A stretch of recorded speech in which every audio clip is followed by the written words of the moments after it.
Hello, and welcome to BookSpot. I'm Earl Weinberg. This time we're going to continue our reading of Alice in Wonderland. Alice has fallen down the rabbit hole and is trapped in a tunnel or hallway somewhere, and having grown to 9 feet tall and cried about it, has now shrunk to a tiny size and fallen in the pool of tears, where she has met a mouse whom she has upset by mentioning her cat. "Oh, I beg your pardon," cried Alice hastily, afraid she had hurt the poor animal's feelings. "I quite forgot you didn't like cats." "Not like cats!" cried the mouse in a shrill, passionate voice. "Would you like cats if you were me?" "Well, perhaps not," said Alice in a soothing tone. "Don't be angry about it. And yet I wish I could show you our cat Dinah. I think you'd take a fancy to cats if you could only see her. She's such a dear, quiet thing," Alice went on, half to herself, as she swam lazily about in the pool. "And she sits purring so nicely by the fire, licking her paws and washing her face. And she's such a nice, soft thing to nurse. And she's such a capital one for catching mice." "Oh, I beg your pardon," cried Alice again, for this time the mouse was bristling all over, and she felt certain it must be really offended. "We won't talk about her any more if you'd rather not." "We, indeed!" cried the mouse, who was trembling down to the end of his tail. "As if I would talk on such a subject! Our family has always hated cats. Nasty, low, vulgar things. Don't let me hear the name again." "I won't indeed," said Alice, in a great hurry to change the conversation.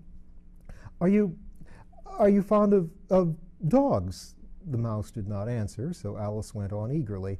"There's such a nice little dog near our house I should like to show you. A little bright-eyed terrier, you know, with, such long curly brown hair. And it'll fetch things when you throw them, and it'll sit up and beg for its dinner and all sorts of things. I can't remember half of them. And it belongs to a farmer, you know, and he says it's so useful it's worth £100. He says it kills all the rats and—" "Oh, dear," cried Alice in a sorrowful tone, "I'm afraid I've offended it again." For the mouse was swimming away from her as hard as it could go and making quite a commotion in the pool as it went. So she called softly after it, "Mouse dear, do come back again, and we won't talk about cats or dogs either if you don't like them." When the mouse heard this, it turned round and swam slowly back to her. Its face was quite pale, with passion, Alice thought, and it said in a low, trembling voice, "Let us get to the shore, and then I'll tell you my story, and you'll understand why it is that I hate cats and dogs." It was high time to go, for the pool was getting quite crowded with the birds and animals that had fallen into it. There was a duck and a dodo, a lory and an eaglet, and several other curious creatures. Alice led the way, and the whole party swam to the shore. Chapter 3. A Caucus Race and a Long Tail. They were indeed a queer-looking party that assembled on the bank, the birds with draggled feathers, the animals with their fur clinging close to them, and all dripping wet, cross, and uncomfortable. The first question, of course, was how to get dry again. They had a consultation about this, and after a few minutes it seemed quite natural to Alice to find herself talking familiarly with them, as if she had known them all her life. Indeed, she had got into quite a long argument with the lory, who at last turned sulky and would only say, "I am older than you and must know better." And this Alice would not allow without knowing how old it was, and as the lory positively refused to tell its age, there was no more to be said. At last the mouse, who seemed to be a person of some authority among them, called out, "Sit down, all of you, and listen to me. I'll soon make you dry enough." They all sat down at once in a large ring, with the mouse in the middle. Alice kept her eyes anxiously fixed on it, for she felt sure she would catch a bad cold if she did not get dry very soon. "Ahem," said the mouse with an important air. "Are you all ready? This is the driest thing I know. Silence all round, if you please. William the Conqueror, whose cause was favored by the Pope, was soon submitted to by the English, who wanted leaders, and had been of late much accustomed to usurpation and conquest. Edwin and Morcar, the Earls of Mercia and Northumbria—" "Ugh!" said the lory with a shiver. "I beg your pardon," said the mouse, frowning, but very politely. "Did you speak?" "Not I," said the lory hastily. "I thought you did," said the mouse. "I proceed. Edwin and Morcar, the Earls of Mercia and Northumbria, declared for him, and even Stigand, the patriotic Archbishop of Canterbury, found it advisable—" "Found what?" said the duck. "Found it," replied the mouse rather crossly. Of course you know what it means. I know what it means well enough when I find a thing, said the duck. It's generally a frog or a worm. The question is, what did the Archbishop find? The mouse did not notice this question and hurriedly went on, found it advisable to go with Edgar Atheling to meet William and offer him the crown. William's conduct at first was moderate, but the insolence of his Normans— How are you getting on now, my dear? It continued, turning to Alice as it spoke. As wet as ever, said Alice in a melancholy tone. It doesn't seem to dry me at all. In that case, said the dodo solemnly, rising to its feet, I move that the meeting adjourn for the immediate adoption of more energetic remedies. Speak English, said the eaglet. I don't know the meaning of half those long words, and what's more, I don't believe you do either. And the eaglet bent down its head to hide a smile. Some of the other birds tittered audibly. What I was going to say, said the dodo in an offended tone, was that the best thing to get us dry would be a caucus race. What is a caucus race? Said Alice, not that she much wanted to know, but the dodo had paused as if it thought somebody ought to speak, and no one else seemed inclined to say anything. Why, said the dodo, the best way to explain it is to do it. And as you might like to try the thing yourself some winter day, I will tell you how the dodo managed it. First, it marked out a race course in a sort of a circle. The exact shape doesn't matter, it said, and then all the party were placed along the course here and there. There was no 1, 2, 3 and away, but they began running when they liked and left off when they liked, so that it was not easy to know when the race was over. However, when they had been running half an hour or so and were quite dry again, the dodo suddenly called out, "The race is over!" And they all crowded round panting and asking, "But who has won?" This question the dodo could not answer without a great deal of thought, and it sat for a long time with one finger pressed upon its forehead, the position in which you usually see Shakespeare in the pictures of him, while the rest waited in silence. At last the dodo said, "Everybody has won, and all must have prizes." "But who is to give the prizes?" quite a chorus of voices asked. "Why, she, of course," said the dodo, pointing to Alice with one finger, and the whole party at once crowded round her, calling out in a confused way, "Prizes! Prizes!" Alice had no idea what to do, and in despair she put her hand into her pocket and pulled out a box of comfits. Luckily the salt water had not got into it, and handed them round as prizes. There was exactly one apiece all round. "But she must have a prize herself, you know," said the mouse. "Of course," said the dodo very gravely. "What else have you got in your pocket?" he went on, turning to Alice. "Only a thimble," said Alice sadly. "Hand it over here," said the dodo. Then they all crowded round her at once, while the dodo solemnly presented the thimble, saying, "We beg your acceptance of this elegant thimble." And when it had finished this short speech, they all cheered. Alice thought the whole thing very absurd, but they all looked so grave that she did not dare to laugh, and she could not think of anything to say, so she simply bowed and took the thimble, looking as solemn as she could. The next thing was to eat the comfits. This caused some noise and confusion, as the larger birds complained they could not taste theirs, and the small ones choked and had to be patted on the back. However, it was over at last, and they sat down again in a ring and begged the mouse to tell them something more. "You promised to tell me your history, you know," said Alice. "And why it is you hate C and D," she added in a whisper, half afraid that it would be offended again. "Mine is a long and sad tale," said the mouse, turning to Alice and sighing. "It is a long tale, certainly," said Alice, looking down with wonder at the mouse's tail. "But why do you call it sad?" And she kept on puzzling about it while the mouse was speaking, so that her idea of the tale was something like this. Fury said to a mouse that he met in the house, "Let us both go to law, I will prosecute you. Come, I'll take no denial, we must have a trial, for really this morning I've nothing to do." Said the mouse to the cur, "Such a trial, dear sir, with no jury or judge, would be wasting our breath." "I'll be judge, I'll be jury," said cunning old Fury. "I'll try the whole cause and condemn you to death." "You're not attending," said the mouse to Alice severely. "What are you thinking of?" "I beg your pardon," said Alice very humbly. "You had got to the fifth bend, I think." "I had not!" cried the mouse, sharply and very angrily. "A knot!" said Alice, always ready to make herself useful and looking anxiously about her. "Oh, do let me help to undo it." "I shall do nothing of the sort," said the mouse, getting up and walking away. "You insult me by talking such nonsense." "I didn't mean it," pleaded poor Alice, "but you're so easily offended, you know." The mouse only growled in reply. "Please come back and finish your story," Alice called after it, and the others all joined in chorus, "Yes, please do." But the mouse only shook its head impatiently and walked a little quicker. "What a pity it wouldn't stay," sighed the lory as soon as it was quite out of sight, and an old crab took the opportunity of saying to her daughter, "Ah, my dear, let this be a lesson to you never to lose your temper." "Hold your tongue, Ma," said the young crab a little snappishly. "You're enough to try the patience of an oyster." "I do wish I had our Dinah here, I know I do," said Alice aloud, addressing nobody in particular. "She'd soon fetch it back." "And who is Dinah, if I might venture to ask the question?" asked the lory. Alice replied eagerly, for she was always ready to talk about her pet. "Dinah's our cat. She's such a capital one for catching mice, you can't think. And oh, I wish you could see her after the birds. Why, she'll eat a little bird as soon as look at it." This speech caused a remarkable sensation among the party. Some of the birds hurried off at once. One old magpie began wrapping itself up very carefully, remarking, "I really must be getting home. The night air doesn't suit my throat."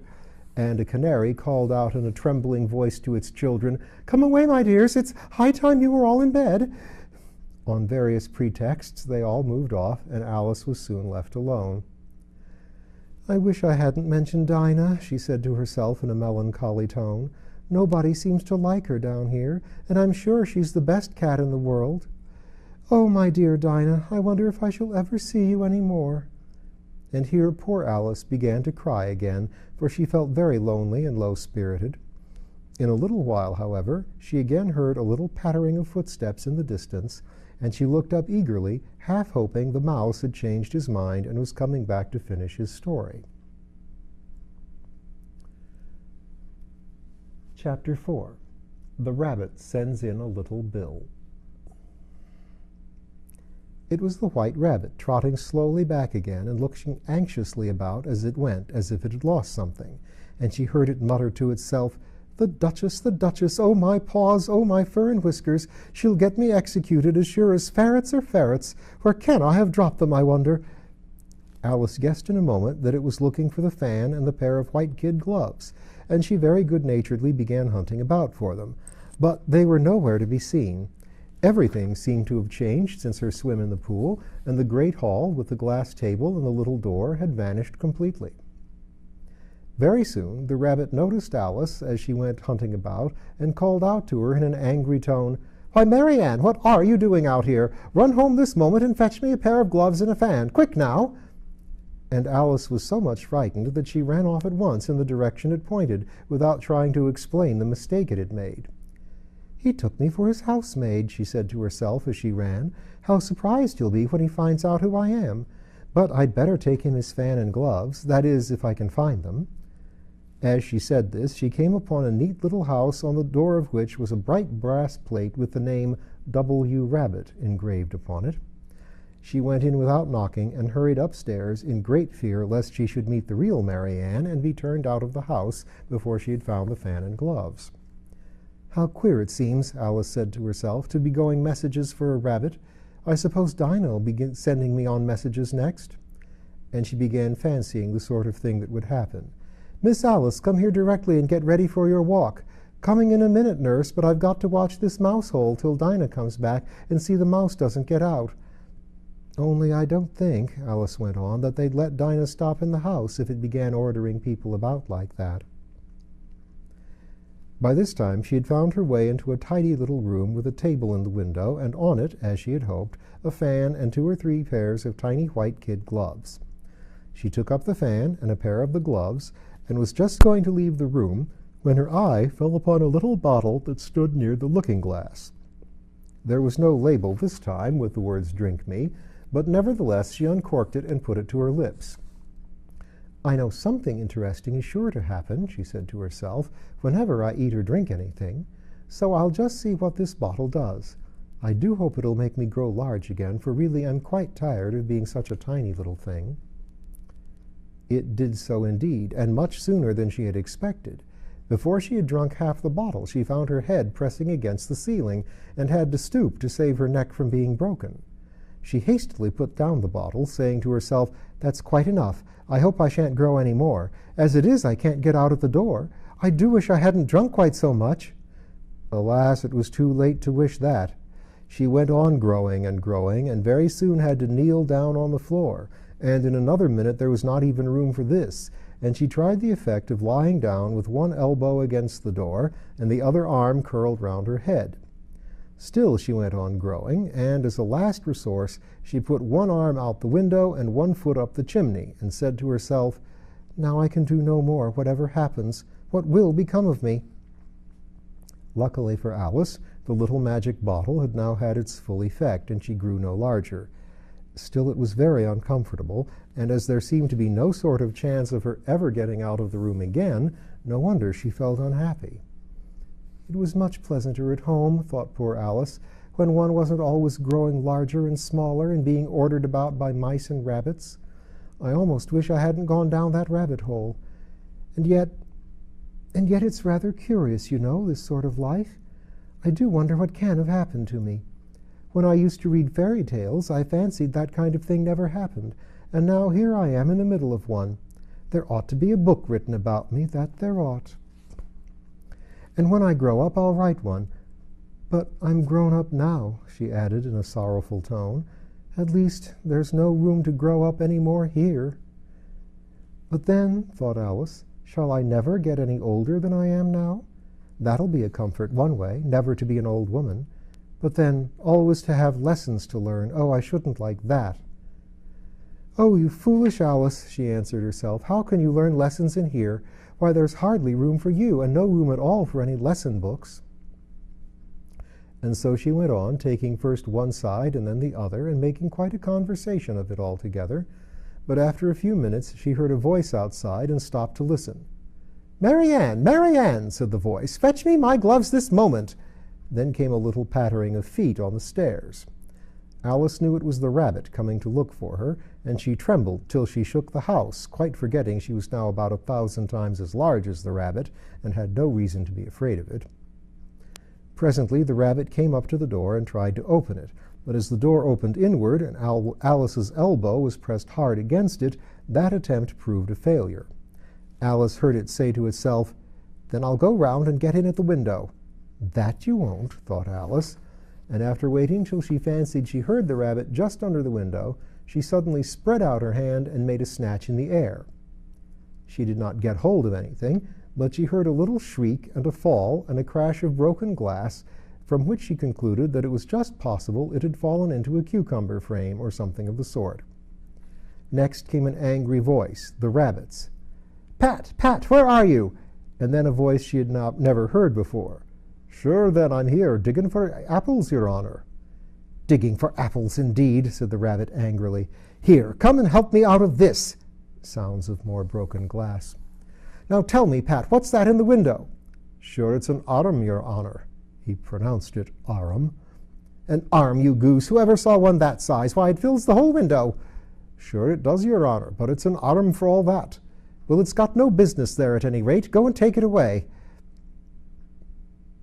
There was a long silence after this, and Alice could only hear whispers now and then, such as, "Sure, I don't like it, your honor, at all, at all. Do as I tell you, you coward." And at last she spread out her hand again and made another snatch in the air. This time there were 2 little shrieks and more sounds of broken glass. "What a number of cucumber frames there must be," thought Alice. "I wonder what they'll do next. As for pulling me out of the window, I only wish they could. I'm sure I don't want to stay in here any longer." She waited for some time without hearing anything more, and at last came a rumbling of little cartwheels and the sound of a good many voices all talking together. She made out the words, "Where's the other ladder? Why, I hadn't to bring but one. Bill's got the other. Bill, fetch it here, lad. Here, put 'em up at this corner. No, tie 'em together first. They don't reach half high enough yet. Oh, they'll do well enough. Don't be particular. Here, Bill, catch hold of this rope.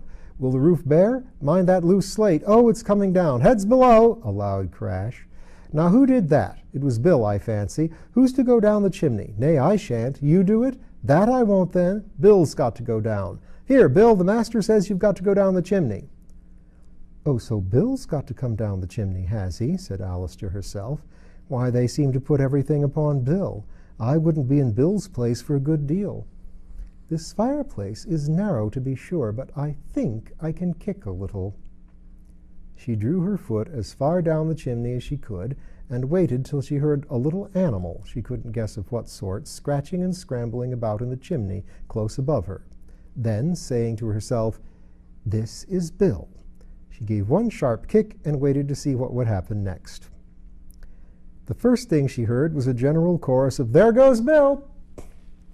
Then the rabbit's voice alone, "Catch him, you by the hedge!" Then silence, then another confusion of voices, "Hold up his head, brandy now, don't choke him, how was it, old fellow, what happened to you, tell us about it." Then came a little feeble squeaking voice. "That's Bill," thought Alice. "Well, I hardly know, no more thank'ee, I'm better now, but I'm a deal too flustered to tell you. All I know is something comes at me like a jack-in-the-box, and up I goes like a skyrocket." "So you did, old fellow," said the others. "We must burn the house down," said the rabbit's voice, and Alice called out as loud as she could, "If you do, I'll set Dinah on you." There was a dead silence instantly, and Alice thought to herself, "I wonder what they will do next. If they had any sense, they'd take the roof off." After a minute or two, they began moving about again, and Alice heard the rabbit say, "A barrowful will do to begin with." A barrowful of what? Thought Alice, but she had not long to doubt, for the next moment a shower of little pebbles came rattling in at the window, and some of them hit her in the face. "I'll put a stop to this," she said to herself, and shouted out, "You better not do that again," which produced another dead silence. Alice noticed with some surprise that the pebbles were all turning into little cakes as they lay on the floor, and a bright idea came into her head. "If I eat one of these cakes," she thought, "it's sure to make some change in my size, and as it can't possibly make me larger, it must make me smaller, I suppose."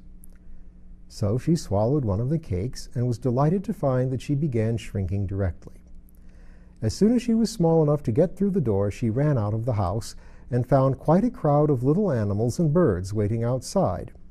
The poor little lizard, Bill, was in the middle, being held up by 2 guinea pigs, who were giving it something out of a bottle. They all made a rush at Alice the moment she appeared, but she ran off as hard as she could, and soon found herself safe in a thick wood. "The first thing I've got to do," said Alice to herself as she wandered about in the wood, "is to grow to my right size again, and the second thing is to find my way into that lovely garden. I think that will be the best plan." It sounded an excellent plan, no doubt, and very neatly and simply arranged. The only difficulty was that she had not the smallest idea how to set about it. And while she was peering about anxiously among the trees, a little sharp bark just over her head made her look up in a great hurry. An enormous puppy was looking down at her with large round eyes, and feebly stretching out one paw trying to touch her. "Poor little thing," said Alice in a coaxing tone, and she tried hard to whistle to it, but she was terribly frightened all the time, as she thought that it might be hungry, in which case it would be very likely to eat her up in spite of all her coaxing.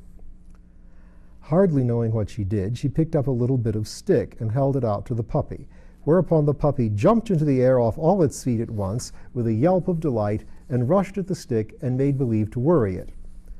Then Alice dodged behind a great thistle to keep herself from being run over, and the moment she appeared on the other side, the puppy made another rush at the stick and tumbled head over heels in its hurry to get hold of it.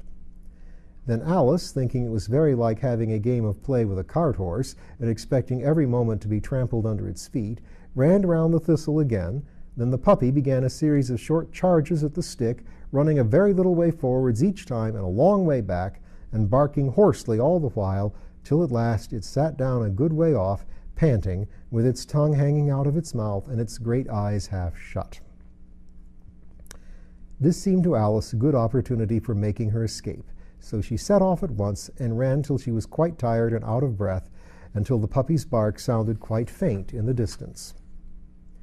"And yet what a dear little puppy it was," said Alice, as she leant against a buttercup to rest herself and fanned herself with one of the leaves. "I should have liked teaching it tricks very much if only I'd been the right size to do it. Oh dear, I'd nearly forgotten that I've got to grow up again. Let me see, how is it to be managed? I suppose I ought to eat or drink something or other, but the great question is what?" The great question certainly was what. Alice looked all round at the flowers and the blades of grass, but she could not see anything that looked like the right thing to eat or drink under the circumstances.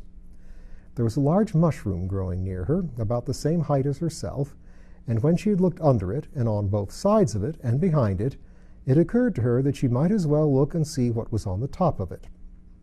She stretched herself up on tiptoe and peeped over the edge of the mushroom, and her eyes immediately met those of a large blue caterpillar that was sitting on the top of with its arms folded, quietly smoking a long hookah, and not taking the slightest notice of her or of anything else. And Alice will continue with the caterpillar next time.